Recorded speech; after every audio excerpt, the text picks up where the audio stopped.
জীবনে যা কিছুই করো না কেন, নিজের সুখের চাবিকাঠি অন্য কারো হাতে তুলে দিও না।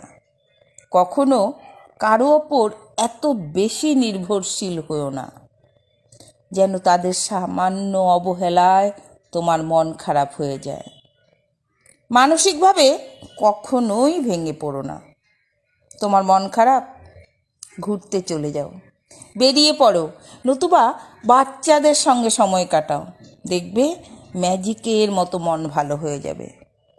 আর না হলে ভালো গান শোনো, নিজের জন্য এক কাপ ধোঁয়া ওঠা কফি বানাও, বিকেলের মিষ্টি রোদে আপন মনে হাঁটো, কিংবা বই পড়ো।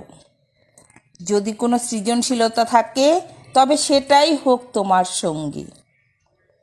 খুব বেশি একা লাগলে বা মন খারাপ হলে ঘর অন্ধকার করে চুপচাপ বসে থাকো, প্রার্থনা করো, পুরনো স্মৃতি মনে করো, হাসো, কাঁদো, কিন্তু নিজের সাথে এমন একটা সম্পর্ক গড়ে তোলো যেন দুঃখের দিনগুলোতে কাউকে না পেলেও নিজেই নিজের সবচেয়ে কাছের বন্ধু হয়ে উঠতে পারো।